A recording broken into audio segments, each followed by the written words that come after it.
예, 오늘 하나님의 언약이라는 제목 가지고 말씀을 나누겠습니다. 오늘도 같이 우리 말씀을 우리가 살펴보면서 그 뜻이 무엇인가를 먼저 살펴보는 그런 시간들을 좀 가질게요. 먼저 7절입니다. 7절 우리 다 같이 합독합니다. 예루살렘 딸들아, 내가 노루와 들사슴을 두고 너희에게 부탁한다. 내 사랑이 원하기 전에는 흔들지 말고 깨우지 말지니라. 이게 무슨 말입니까, 여러분? 여기서 예루살렘 딸들이라고 나오고 있죠.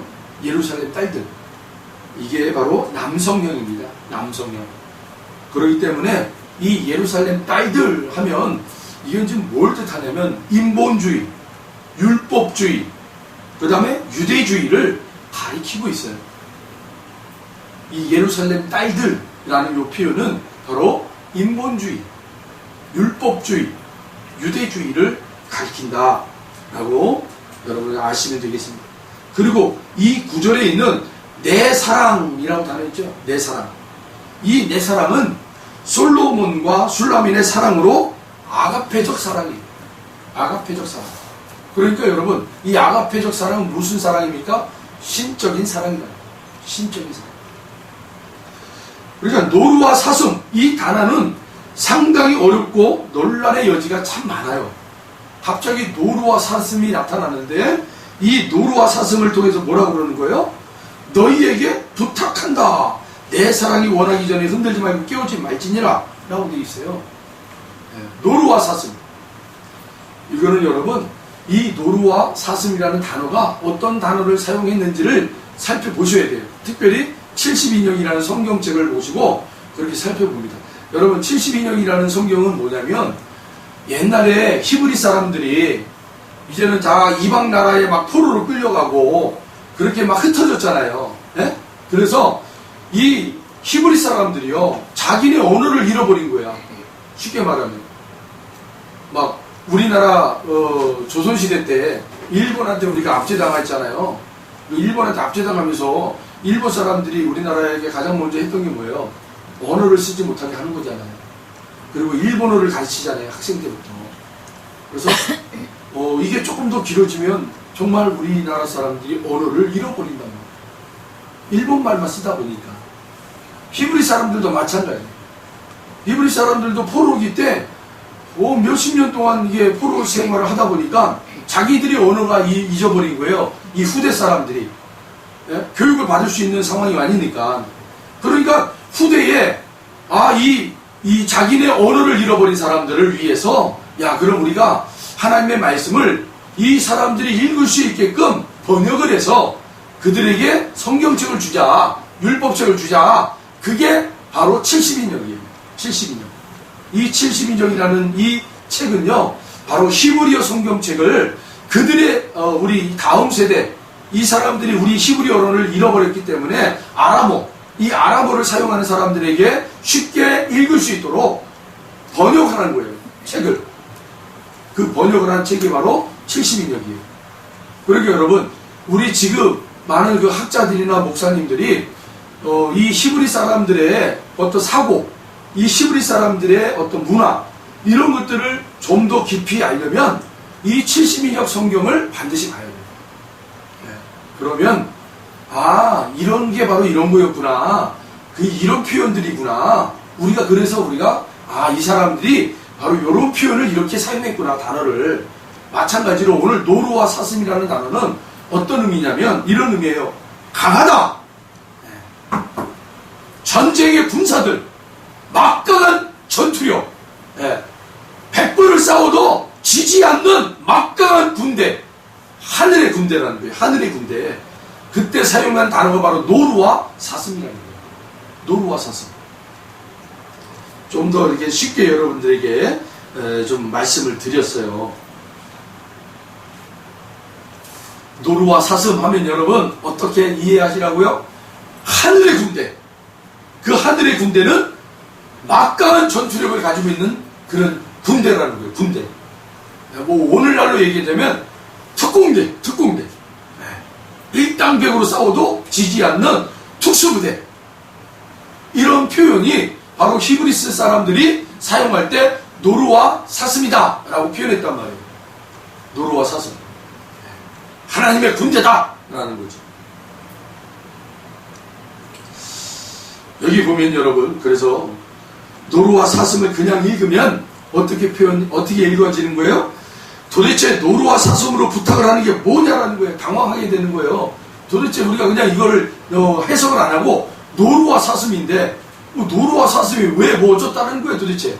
7절에 예루살렘 딸들아, 내가 노루와 들사슴을 두고 너희에게 부탁한다 라고 돼 있잖아요.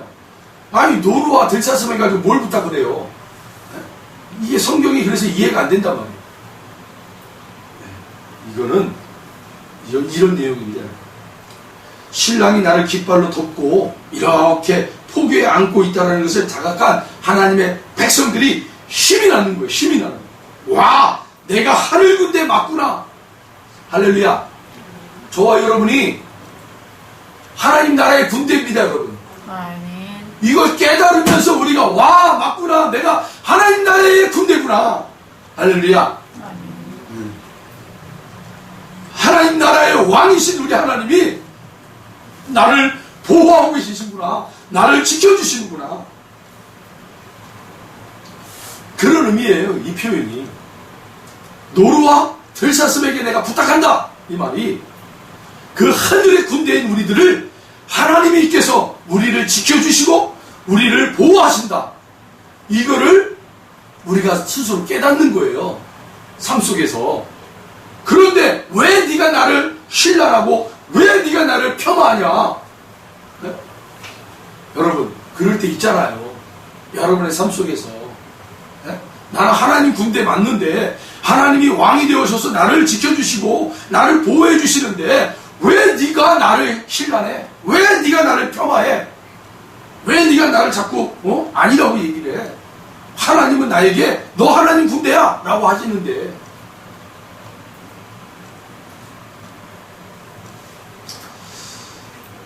그럴 때마다 우리를 그렇게 신랄하고 우리를 그렇게 폄하하는 그러한 세력들을 향하여 우리가 뭐라고 그러는 거예요? 야, 웃기지 마. 나는 너희들이 아무리 나를 깔고 뭉개도 나는 하나님의 군대야. 그 왕이신 하나님이 나를 지키시고 있어. 그렇게 우리가 선포하는 거예요. 그 표현이에요, 이게. 이 7절 말씀이.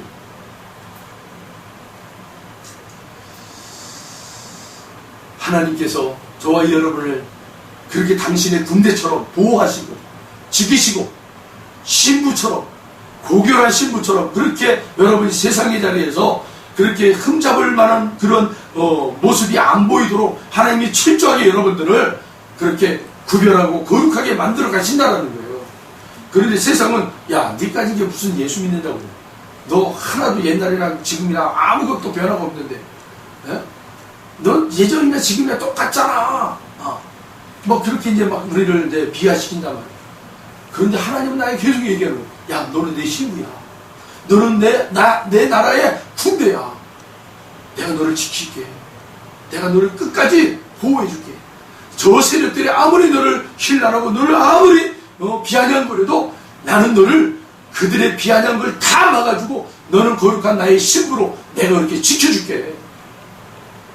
흔들리지 마라.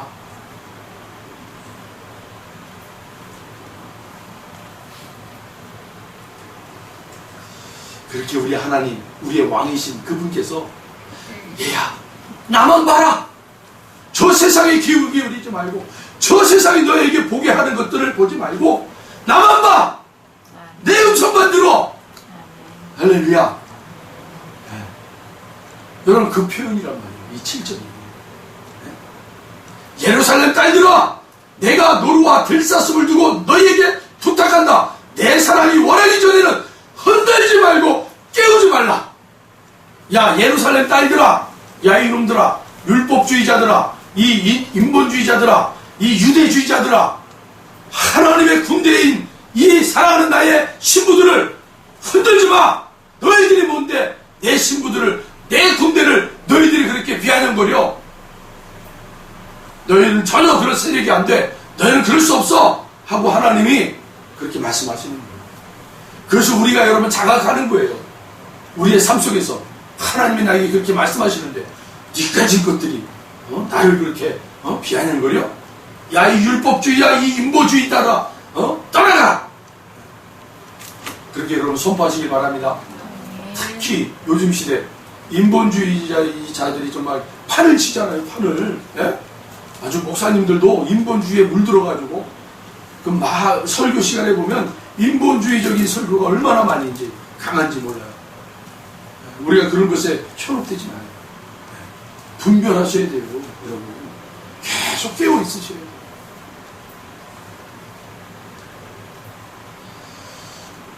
이 예루살렘 여자들이 자꾸 뭐 하는 거예요?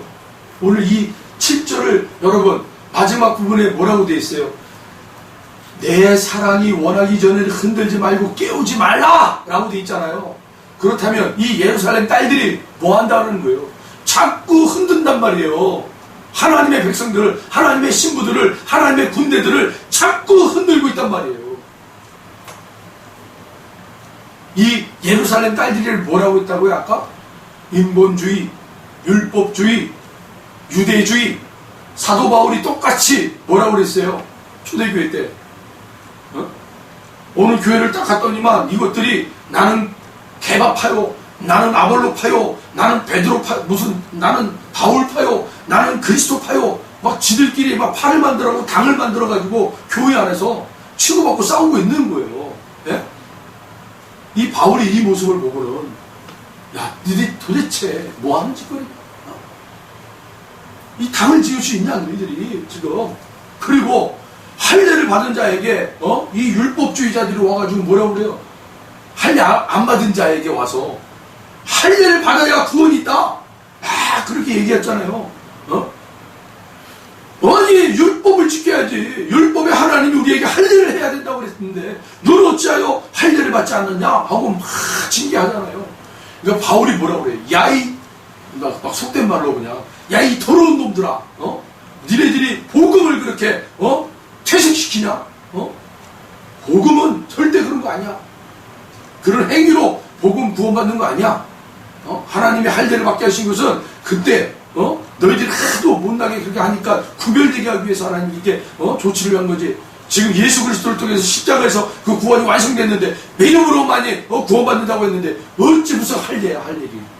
이 율법주의자들아 떠나가라 하고 막 싸웠잖아요. 그런 표현이에요. 지금 사랑하는 당신의 신부들을, 사랑하는 당신의 하나님 나라의 군사들을 흔들어버리는 이 율법주의자들, 인본주의자들, 유대주의자들이 잠을 막 흔들어서 깨우는 거예요. 야 그렇게 하면 안 되는 거야. 그렇게 살면 안 되는 거야. 율법주의로 살아야지. 하나님을 어떻게 모시면 이렇게 다 말씀에 나와 있잖아. 이렇게 모셔야 되는 거야. 절기를 지켜야지. 왜 절기를 무시해? 예배 시간에 절기를 지켜야지. 교회가 절기도 안 지키면서 무슨 교회야? 이런 식으로 막 공격해 들어오는 거예요. 그걸 얘기하는 거지.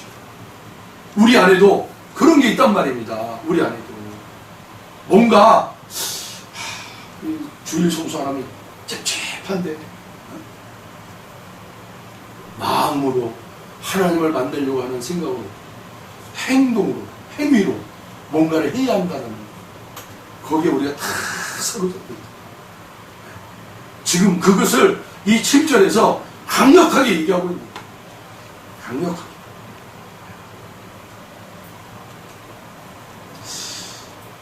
이어서 우리 8절을 보겠습니다. 8절 같이 읽겠습니다. 내 사랑하는 자의 목소리로구나. 보라, 그가 산에서 달리고 작은 산을 빨리 넘어오는구나. 사랑하는 자의 목소리가 들립니다. 내님 솔로몬의 목소리가 들리는 것입니다. 그런데 그분이 산을 달리고 작은 산을 넘어오십니다. 이것이 다 복수예요. 여태까지의 문맥으로 한번 이해해 봅니다. 슐라미는 신랑과 사랑하는 과정에 너무 많은 장벽이 있었어요. 그런데 이사에서 나오듯이 내 신랑은 전혀 그런 것이 문제가 안 되는 것입니다. 장애배를 넘어서 달려오는 거예요. 평지처럼 달려오는 내님, 그 신랑이 나를 사랑하기 때문에 너희들이 나를 흔들어도 나는 괜찮다고 이야기하는 것이에요. 내 신랑 봐라, 내 신랑이 달려온다, 그렇게 고백을 하고 있는 거예요. 너희들이 나를 아무리 흔들어도, 너희들을 나를 아무리 그렇게 무시하고 비아냥하고 폄하해도 내 신랑을 봐라, 내 신랑이 나에게 달려온다. 그 장애물들을 다 넘고 뚫어버리고 돌파해내고, 그리고 결국에는 나에게 오신다. 그 신랑이 누구예요? 예수 그리스도. 우리 9절 이어서 한번 읽어봅니다.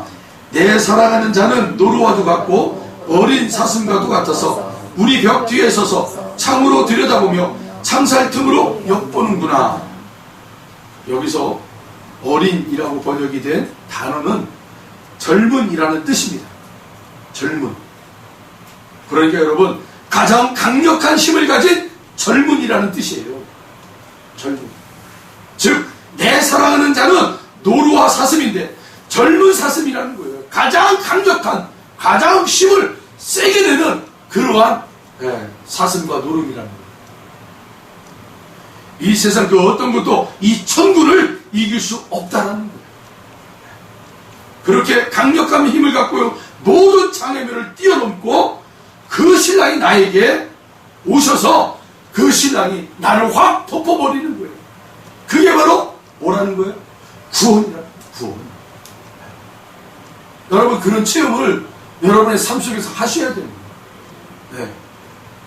그 신랑 대신 우리 예수님이 가장 강력한 힘을 가지고 이 세상의 어떤 장벽도 다 뚫어버리고 우리를 찾아오신단 말이에요.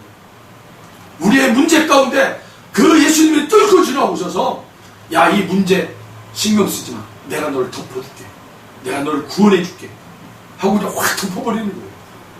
그 순간에 우리는 이 문제가 아무리 어렵고 힘들고 우리를 눈물을 짜게 한 그런 문제일지라도 그 순간만큼은 그것이 나에게 아무런 해가 되지 않는 거예요. 지금 이 순간은 그 예수님이 나를 덮고 나를 사랑해 주는 것만으로 그냥 만족하고 기뻐하는 거예요. 그냥.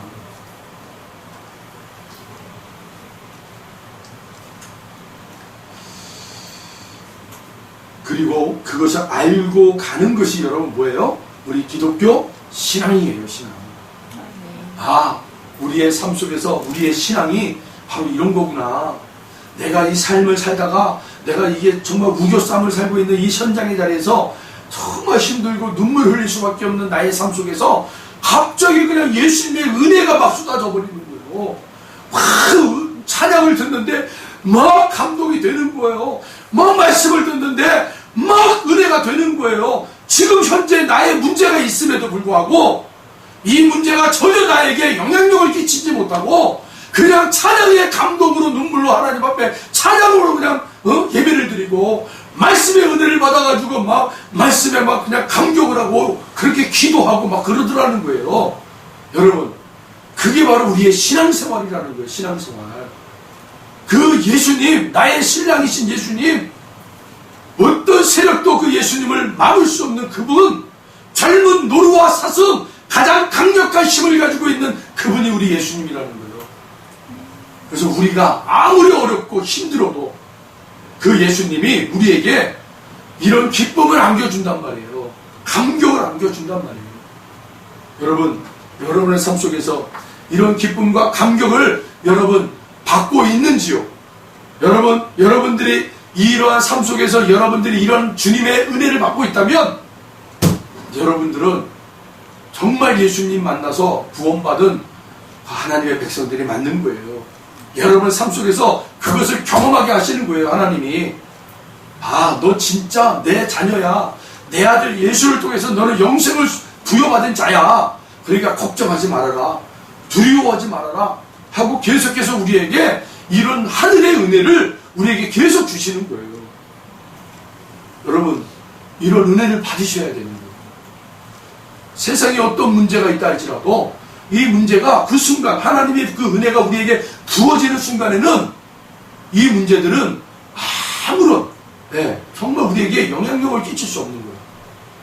잠깐의 시간이라도 한 10분이라도 정말 24시간, 23시간 동안은 계속 문제 앞에 우리가 골머리 써고 눈물을 흘리고 이걸 어떻게 풀어야 되나, 이 문제를 어떻게 해결해야 되나, 그렇게 눈물 펑펑펑 쏟아들고 그 10분 하늘의 은혜가 확 쏟아지는 날에는 그렇게 23시간 동안은 계속 힘들었던 우리들 속에 하늘의 은혜가 확 부어지는 거예요.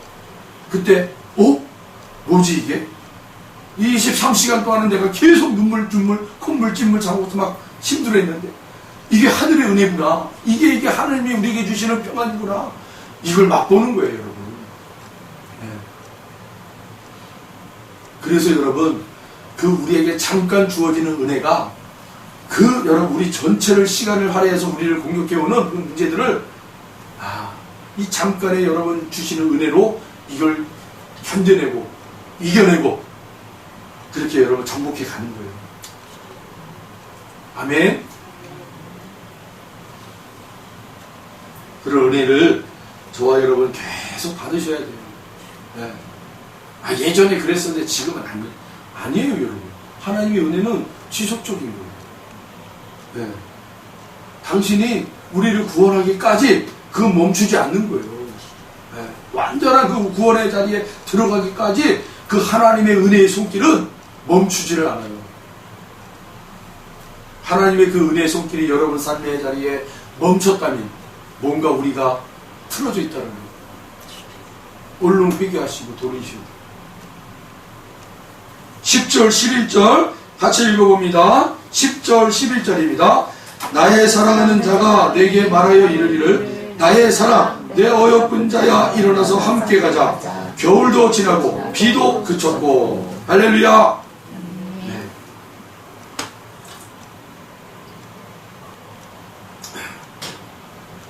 이 10절 이 10절의 내용은 우리 예수님이 우리에게 하시는 말씀입니다. 진짜 신랑이 예수님이 우리 진짜 신부들에게 하시는 말씀이에요. 그래서 이것이 연애편지다 라고 하는 거예요. 아가서가 연애편지다. 우리 주님, 신랑이신 우리 주님이 당신의 신부들인 성도들에게 연애편지를 쓰고 있는 거예요. 나의 사랑하는 자가 내게 말하여 이르기를 나의 사랑 내 어여쁜 자야 일어나서 함께 가자. 지금 그 여우들의 혀, 그 여우들의 신랑 같은 것들로 얼마나 힘드니 여기는 너희가 벗어나야 할 곳이거든. 나의 사랑 나의 어여쁜 자야 가자. 그날이 온다라는 거예요. 그날이. 여러분의 삶을 우리 주님이 아신다 모르신다? 아신다. 응? 여러분들이 그 믿음 지키려고 세상의 자리에서 정말 견디고 싸우는 여러분의 그 인내하는 모습 속에서 우리 주님이 말씀해 주시는 거예요. 야, 내 사랑하는 자야, 네가 그렇게 저 여우들이 너를 신랄하고 너를 잡아뜨리려고 너를 그 무너뜨리게 만들려고 하는 그 모든 것들을 내가 안다. 그러나 반드시 내가 너의 그 고난의 자리에서 내가 반드시 너와 함께 어떻게 한다고요? 나가리라. 할렐루야. 여러분의 그 눈물의 자리, 여러분의 그 마음 아픈 자리, 거기에 내버려 두는 것이 아니라 우리 주님이 반드시 데리고 나가신다. 할렐루야. 네. 그래서 요 10절은요 어떤 의미를 담고 있냐면 종말의 이야기를 좀 담고 있어요. 종말. 그 마지막 때가 반드시 온다는 거예요. 그 마지막 날. 네. 우리의 모든 이겨내고 우리의 믿음의 성도들이 삶의 현장에서 이겨내는 그러한 모습 속에서 마지막 날, 그 마지막 날은 반드시 오는데 그날은 당신의 사랑하는 아들 딸들을, 여러분 신부들을 데리고 이 종말의 자리에서, 이 무너지는 자리에서, 멸문지화 당할 수밖에 없는 자리에서 데리고 나가신다는 거예요. 할렐루야. 네, 그 표현이에요 지금. 그래서 여러분 11절에 뭐라고 얘기하고 있어요? 겨울도 지나고 비도 그쳤고 라고 돼 있어요. 한마디로 여러분 이 표현은 뭐예요? 겨울비라는 얘기예요. 겨울비. 여러분 봄비는 맞으면 참 기분이 좋아요. 그렇죠? 안 그러세요? 저는 봄비 맞으면 참 좋아요. 네. 특히 그리고 또 여름에 장대비 있잖아요. 장대비 막 쏟아지는 것, 그 장대빛을 맞는 거를 좋아해요. 저는 비 중에 두 가지 비를 참 좋아해요. 봄비와 그리고 장대비. 그런데 겨울비는 좀 찝찝해요. 춥고 싸늘해요. 몸을 많이 이렇게 힘들게 하는 비가 겨울비예요. 이 표현은 뭐예요? 자, 오늘 11절 다시 한번 읽어봅니다. 겨울도 지나고 비도 그쳤고. 한마디로 겨울비가 그쳤다라는 거예요. 겨울비는 한마디로 우리의 인생의 아픔을 얘기하는 거예요. 그 인생의 아픔이 그쳤다라는 거예요. 지나간다라는 거예요. 지나간다. 할렐루야. 반드시 우리 이 지금 10절과 11절에 이 아가서를 기록한 솔로몬이 인생을 살다 보니 그 인생의 자리에 험난한 그런 시간들 그리고 아픔들, 이 겨울비와 같은 우리의 몸을 힘들게 하는 모든 것들이 때가 되니까 다 지나가더라는 거예요. 다 지나가는구나. 그때 하나님이 나에게 은혜를 주시는구나. 여러분, 저는 이 말씀을 읽으면서 우리 교회에 이 겨울비가 그쳤구나 라는 마음이 들었어요. 10여 년 동안 이곳에서 힘들고 또 어려운 또 상황들도 우리가 이렇게 경험하고 여러 가지 일들도 있었지만 이러한 것들을 우리 모든 성도들이 다 합심으로 함께 지금까지 걸어온 것 하나님이 보시고 이제 때가 돼서 겨울비를 그쳤다라는 표현을 조심스럽게 한번 해봅니다. 그리고는 이제는 새로운 곳으로 갔을 때는 정말 하나님께서 준비된 풍요로움 그런 것들을 우리가 만끽하고 누릴 수 있지 않겠는가. 여러분, 하나님의 손을 대시면요 우리가 정말 안 될 것도 되더라는 거죠. 하나님의 일을 시작하면요 정말 뭐냐고 실타래같이 얽혀있는 것들도 그냥 순간순간 다 풀어져 있더라는 거예요. 여러분, 그런 경험들 여러분들도 하시잖아요. 어떤 순간들을 잘 견뎌내고 이겨냈더니 하나님이 마구마구 복을 주시더라는 거죠. 그냥 이건 내가 하지도 않았는데 하나님이 그냥 더하여 주시는 은혜를 통해서 그러면서 우리가 뭐라 그래요? 힘든 시기를 우리가 지나갔구나. 우리가 정말 그 시험을 잘 견뎌냈구나. 이런 표현들을 우리가 가끔 하잖아요. 교회도 마찬가지인 것 같아요. 교회도 그런 어려움들이 있을 때 우리가 잘 이겨낸 것 같아요. 그래서 새로운 곳으로는 정말 하나님께서 이제 그 엘림, 말씀대로 엘림의 처소로 우리가 갈 겁니다. 엘림. 엘림에서. 여러분, 그렇게 기도해 주시기 바랍니다. 하나님 앞에 그렇게 기도하세요. 우리 교회가 하나님 그렇게 옮겨지는 새로운 곳에 하나님의 일하시는 손길이 정말 우리 모든 성도들이 볼 수 있게. 야, 하나님이 이렇게도 일하시네. 와, 저렇게도 일하시네. 하나님의 능력의 손길이 나타나네. 하나님의 치유의 손길이 나타나시네. 하나님의 인도하시네. 놀랍게 역사되어지는 손길들을 매주 끝없이 언제까지 그 사르밧 과부가 준비된 그 병만큼 우리 믿음의 성도들이 믿음으로 기도한 만큼 그 하나님의 능력의 손길이 끊이지 않을 줄로 믿습니다. 우리의 믿음의 기도가 얼마만큼 준비가 되어 있는지 계속 기도하시기 바랍니다.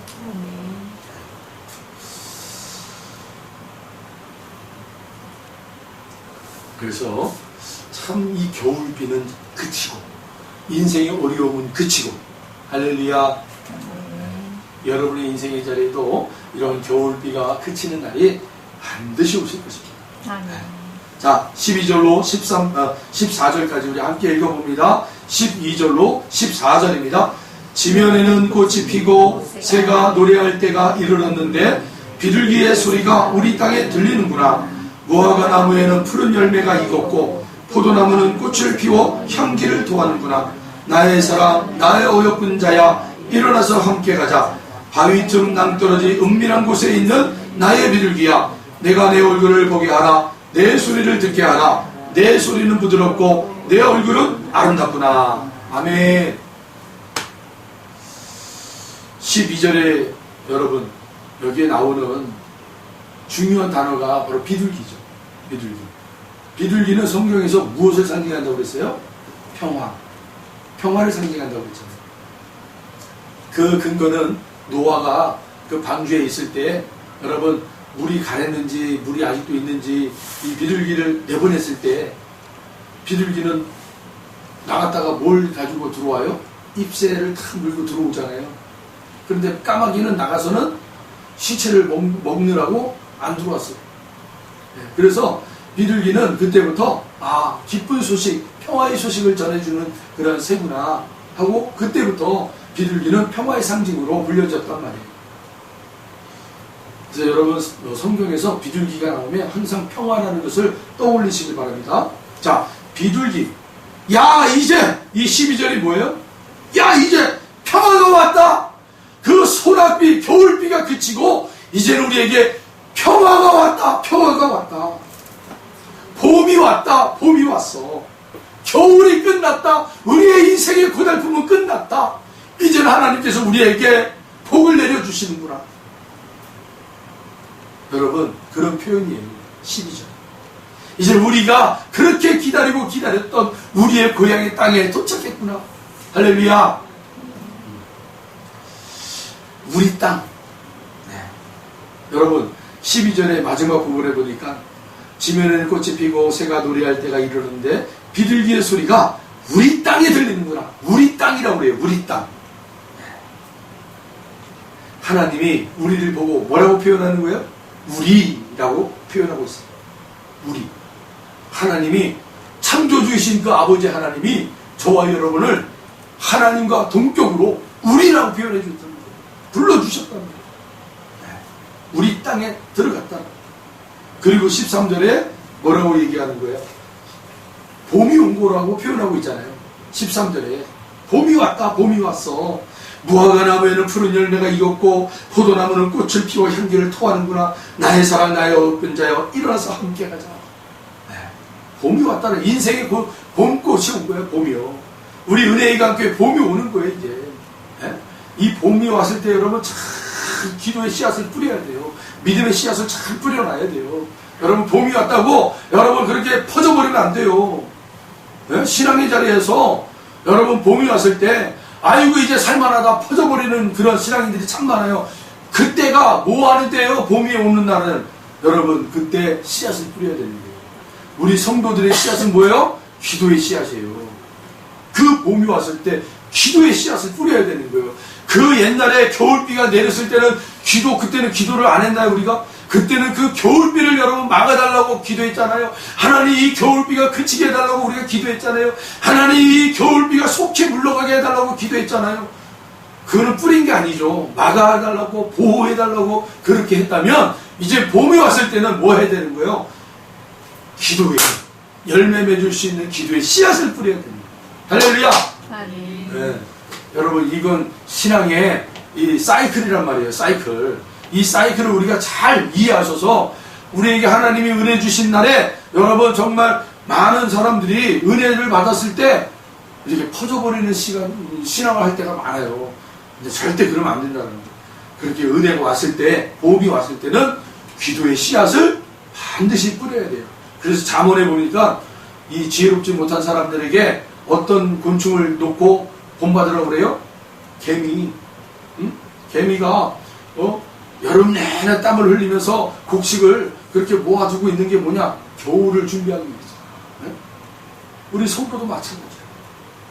반드시 그 인생에 겨울이 또 온단 말입니다. 겨울이.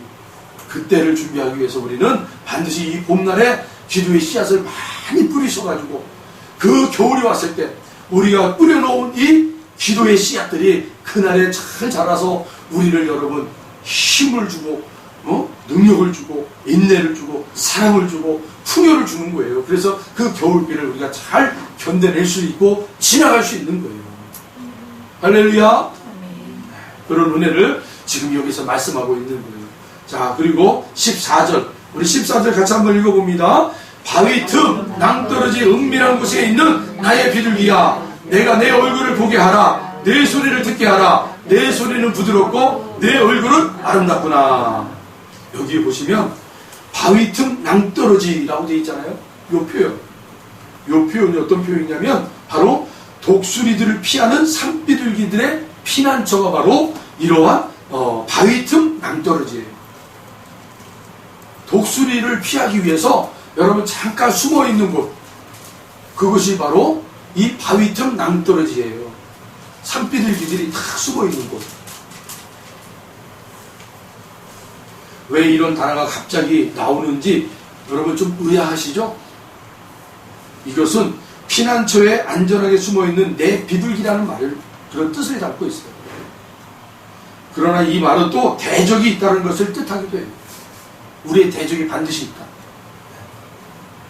하나님이 꽁꽁 감싸고 있는 그 비둘기는 그 어떤 대적도 공격하지 못한다. 할렐루야. 그러니까 우리는 여러분 하나님에게 우리는 가야 되는 거예요. 그래서 성경에 보면 다윗의 그 딸이 디나 맞나요? 그 딸이 그 압살롬의 오빠잖아요. 그런데 그 큰 오빠, 그 이모 오빠한테 강간을 당하고 아버지에게 갔어야 되는 거예요. 아버지에게. 근데 오빠에게 가버렸잖아요. 네? 그러면 돼요? 안 돼요. 그걸 염두에 두는 거예요. 우리 성도는요, 세상에 환난을 당하면 어디로 가야 되는 거예요? 아버지께로 가야 되는 거예요. 아버지께로. 네? 아버지가 우리의 여러분 피난처가 되셔야 되는 거예요. 아버지가 우리를 꽁꽁 붙잡아 주시는 거예요. 마귀가 너희들을 만지지도 못한다 라는 성경 구절이 있어요. 한번 여러분 찾아볼까요? 요한 1서 5장 8절. 요한 1서 5장 8절. 신약 성경 뒤쪽에 가시면 요한 1서 5장 8절. 5장 18절. 요한 1서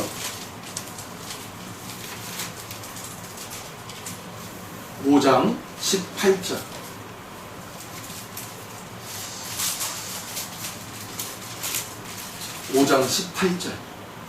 우리 다 같이 한번 읽겠습니다.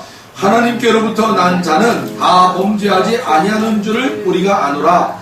하나님께로부터 나신 자가 그를 지키심에 악한 자가 그를 만지지도 못하느니라. 할렐루야. 네. 하나님께 나신 자가 누구예요? 예수 그리스도 아닙니까? 예수 그리스도. 그분이 우리를 다 지키시는데 마귀가 만지지도 못하게 만들어버리는 거예요. 할렐루야. 그러니까 우리의 피난처는 예수예요. 예수. 네? 마귀가 여러분 이 세상을 장악했잖아요. 예수님이 오시기 전까지는 마귀가 그냥 자기가 장악한 걸로 착각하고 이 세상에서 우리들을 계속 우겨싸고 하는 거 아닙니까? 공중의 권세 잡은 세력이 우리를 계속 우겨싸는 거예요. 네? 성도들을. 그런데 그 성도들을 예수님이 어떻게 하신다고요? 절대로 그 마귀들이 흔들지 못하도록 막아주시고 보호해 주신다는 거예요. 그걸 믿습니까 여러분? 아멘. 그게 믿는 게 바로 신앙이에요. 그게 신앙. 마귀가 나를 만지지도 못한다는데 왜 내가 이렇게 마귀 새끼인 양 그렇게 우리가 살아가는지 암담하죠. 우리가 흔히 그러는 거잖아요. 뱀이요 목이 쫙 잘렸어요. 네? 목이 잘렸단 말이에요. 그러면 아무런 것도 우리에게 영향을 줄 수 없어요. 그런데 우리는 그 뱀꼬리가 움직이는 걸 보고는 호들짝 놀래버려요. 네? 이미 예수님이 저 십자가에서 마귀의 머리를 확 찍어버렸단 말이에요. 그런데 마귀가 아직도 힘이 있어가지고 꼬리를 흔들고 있단 말이에요. 이게 지금 마귀가 공중에 권세 잡은 세력의 모습이란 말이에요. 우리가 이것을 그걸 보고도 우리는 깜짝깜짝 놀라고 그걸 보고도 우리는 예수님을 놓쳐버리고 그걸 보고는 우리는 아이고 나 죽겠네 라고 한단 말이에요. 믿음의 연약한 사람들은 그렇다. 그러나 여러분 계속해서가 믿음은 들으면서 자라난다고 그랬잖아요. 주님의 말씀을 우리가 그래서 계속 들으셔야 돼요. 그래서 우리의 믿음이 계속 자라날 수 있도록 장성한 분량을 가질 수 있는 자들, 장성한 그런 믿음의 분량을 소유할 수 있는 자들로 계속 자라나셔야 돼요. 그러면 반드시 여러분 언제 그 마귀가 꼬리 흔드는 거, 야, 니까지 거지, 나를 뭘 영향을 줘? 하고 우리가 담대하게 물리치는 거예요.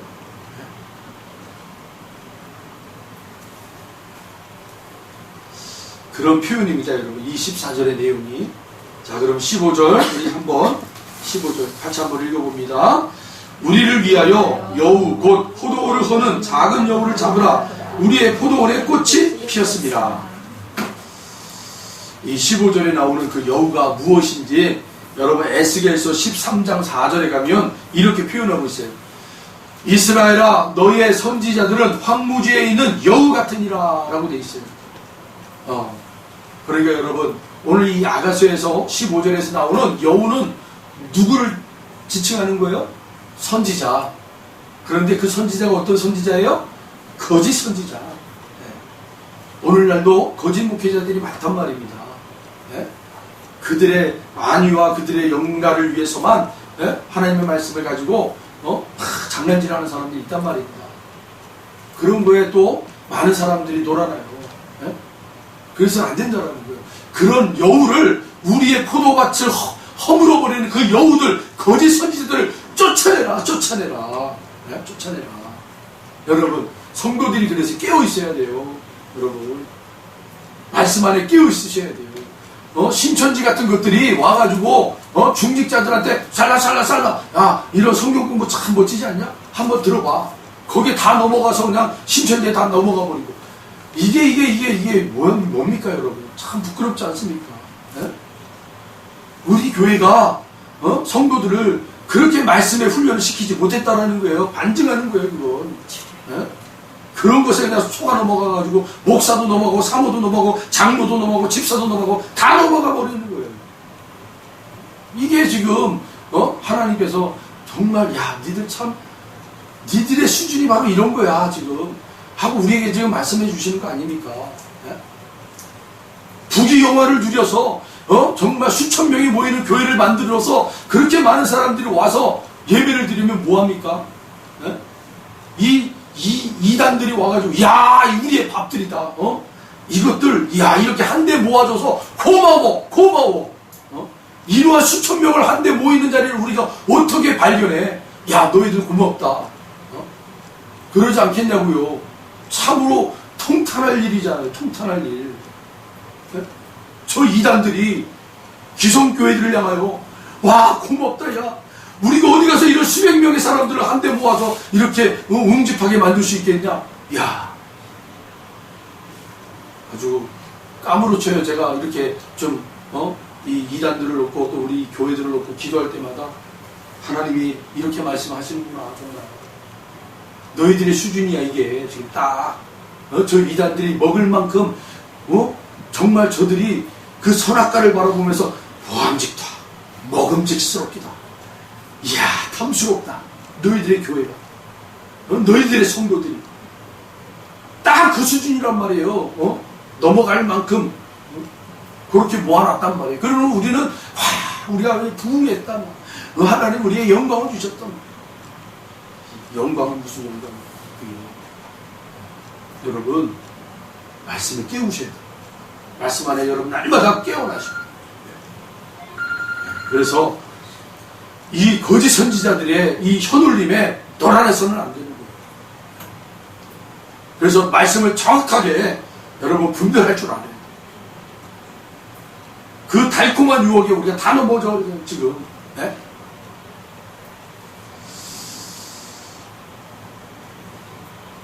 그래서 너희의 포도원을 허는 여우를 잡으라. 그 여우를 잡으라는 것은 우리에게 그렇게 하고도 내가 예수 믿는 자냐? 라고 말하는 그 세력들 앞에서 우리가 넘어지면 안 된다라는 거예요. 야, 네가 말씀도 알지 못하는 것들이 무슨 예수 믿는다고 이렇게 교회 다니고 그러냐? 우리 쪽으로 와. 진짜 말씀이 이런 거야. 라고 그렇게 거짓 선동에 우리가 놀아나서는 안 된다라는 거예요.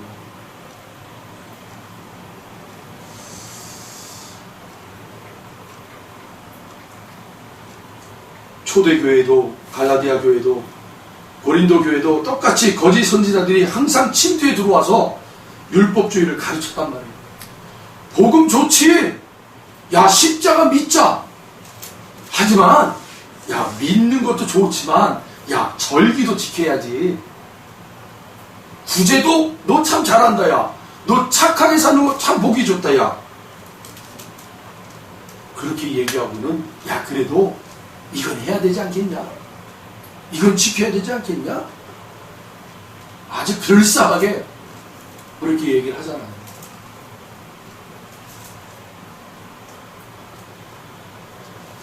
그러면서 여러분, 그 예수가, 예수는 없어도 우리가 예수를 한 70%만 믿고 나머지 한 30%는 우리가 이런 행위를 해야 되는구나. 우리가 착하게도 살기도 하고 우리가 봉사도 열심히 해야 되고 이렇게 해야 되는구나. 예배도 빠지지 말고 360일 날마다 우리가 주일 성수 지켜야 되는 거구나.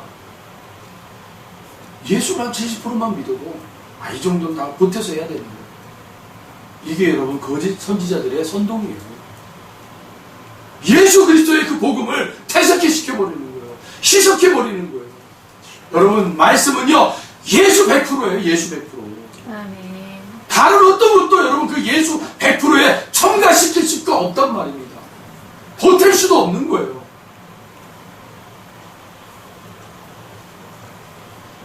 지금 이 술람이라는 여인이 왜 이렇게 괴로워하고 있습니까? 무엇 때문에 괴로워하고 있어요? 바로 예루살렘 딸들, 그들이 계속 이 술람 여인에게, 야, 네가 거룩한 신부야?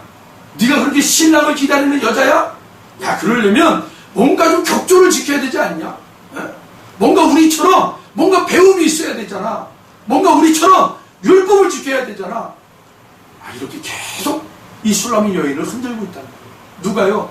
예루살렘 딸들이 율법주의, 인본주의, 유대주의가 계속 성도들을, 이 술람인 누구를 지칭한다고요? 성도들, 거룩한 하나님의 신부된 그 성도들을 얘기하는 거예요. 오히려 여러분, 교회가 나서서 이 거룩한 하나님의 신부들이 성도들을 흔들고 있단 말입니다. 이걸 지켜야죠. 성도가, 집사님 이거 지켜야지. 장모님 좀 됐으면 이 정도는 해야죠 하고 그냥 교회가 이걸 하라고 그래요. 저거 하라고 그래요. 오히려 세상이 그러지 않아요. 교회가 나서서 성도들을 흔들어 버리고 있단 말입니다. 좀 자제시키고, 16절 17절 같이 읽어봅니다. 마지막 절입니다. 같이 읽겠어요. 내 사랑하는 자는 내게 속하였고 나는 그에게 속하였도다. 그가 백합화 가운데서 양떼를 먹이는구나.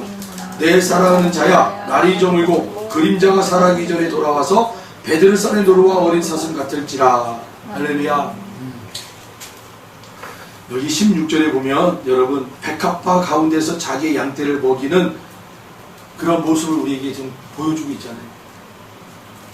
그리고 화려한 장미 같은 것들 가운데서 양을 먹이고 있다. 그런 표현이 아니에요. 지금 어떤 표현이에요? 여러분, 백합화는 무슨 꽃이라고 그랬어요? 희귀한 꽃이라고 그랬어요? 널브러져 있는 꽃이라고 그랬어요? 널브러져 있는 꽃, 어디를 가도 만날 수 있는 꽃이 바로 이 백합화였어요. 이스라엘 사람들 살고 있는 땅에서는 어디를 가도 보이는 꽃이 바로 백합화예요. 가장 흔한 곳, 여기저기 피어있는 곳, 그 가운데 양떼를 먹인다고 하는 거예요. 지금 그런데도 우리가 안전한 이유는 그가 내 안에 있고 내가 그 안에 있기 때문이라는 거예요. 그래서 여러분, 환경이나 외모로 절대 우리의 신앙을 평가할 수가 없는 거예요. 할렐루야. 이렇게 여러분, 아가서는 처음부터 끝까지 하나님의 전적인 사랑만을 얘기하고 있는 거예요. 그 하나님의 사랑이 바로 우리를 구원하는 거예요. 흔하디 그 꽃 가운데 우리를 그렇게 먹이시고 챙기시고 인도하시고 거룩한 존재들로 만들어내신단 말이에요. 그리고 17절에 보시니까 날이 저물고 라는 표현이 있어요. 날이 저물고, 내 사랑하는 자야 날이 저물고 라고 되어 있잖아요. 바람이 불 때 서늘할 때를 말하는 거죠. 이것은 창세기에 나왔던 내용을 여기에서 인용을 했어요. 심판의 날, 날이 서늘할 때에 하나님의 심판이 오는 거예요. 그렇잖아요? 그때 그날이 저물고 그림자가 사라지기 전에 돌아오라는 거예요. 나의 사랑하는 자여, 노루처럼 사슴처럼 오세요. 17절에 나오는 베델산이라는 이 베델산이는요, 성경 어디를 찾아가도 나오지 않는 거예요. 지명이 없어요. 베델산이라는 이 표현은. 그런데 이 베델이라는 이 단어는요, 어떤 단어를 사용했냐면 베리트라는 단어를 사용했어요. 베리트라는 단어는 언약의 산이라는 거예요. 언약의 산. 네. 그러니까 이 베델산이라는 것은 언약의 산을 얘기하는 거예요. 이 솔로몬이 언약이라는 단어를 써서 그 산의 노루와 사슴, 하나님의 언약, 그 언약 안에 있으면 죽을 때까지 강도짓만 하다가 예수님 옆에 달려서 당신의 나라에 임할 때 저 좀 기억해 주세요 라고 했던 그 강도가 예수님에게 그렇게 나 좀 살려주세요, 나 좀 기억해 주세요 하는 그 순간에도 예수님이 뭐라고 그러는 거예요? 그래, 네가 나와 함께 낙원에 있으리라. 구원을 얘기했단 말이에요. 바로 무슨 의미냐면 이 베드르산이라고 얘기하는 언약은, 언약의 산은 네가 어떤 짓을 하든 어떤 저기를 하든 언약의 산 안에 있으면 너는 구원받는다 라는 거예요. 할렐루야. 세상의 어떤 외모로, 세상의 어떤 그런 삶의 어떤 기준으로 그 사람을 넌 구원받은 자야 아니야 라고 딱 잡을 수가 없다라는 겁니다. 네가 정말 언약 안에 있는 자냐? 그러면 너는 너의 삶에 어떤 삶을 살았던지, 네가 마지막에 그 예수님 십자가 우편에 달린 그 도둑처럼 주님 그날에 갔을 때 저 좀 기억해 주세요. 그 순간이라도 네가 구원받을 수 있는 거야. 언약 안에 있다면. 할렐루야. 이게 바로 여러분 구원이라는 거예요. 구원. 그러니까 여러분 지금 2장 마지막을 지금 어떻게 결론을 맺고 있어요? 2장의 마지막을 이렇게 이야기하고 있잖아요. 언약의 산에 있는 노루와 사슴, 예수에 의해 나는 안전하다. 그런 표현 아닙니까? 예? 지금 이 아가서 2장 마지막이 그렇게 끝내고 있는 거예요. 여러분 정말 우리의 마지막이 이렇게 되기를 소원합니다. 예. 노루와 사슴 바로 하나님의 군대 아닙니까? 그 신실하신 하나님의 군대들, 성도들, 예? 그들이 하나님의 언약 안에 있으므로 안전하다라는 거예요. 내가 지킨다라는 거예요. 누가? 하나님이. 그게 구원이라는 거예요. 우리는 그거를 믿고 신뢰하고 나아가는 거예요. 세상의 자리에. 여전히도 우리 자신을 우리가 들여다볼 때는 연약함이 있죠. 내가 어떻게 구원받는 자야? 내가 구원받은 자로서 내가 이런 삶을 살아? 있을 수 없어. 그때 무엇을 떠올리라는 거예요? 무엇을, 믿음의 눈을 가지고 무엇을 보라는 거예요? 나는 하나님의 군대다. 나는 그 하나님의 언약 안에 산에 있다. 할렐루야. 이렇게 아가서 2장이 마무리되고 있습니다. 저와 여러분도 이제는 우리가 다시 만날 때까지 정말 세상의 자리에서 그렇게 이 아가서의 마지막이 끝나는 것처럼 저와 여러분도 믿음으로 여러분 잘 싸워내시기를 주의 이름으로 축원합니다. 기도하겠습니다. 하나님 감사합니다.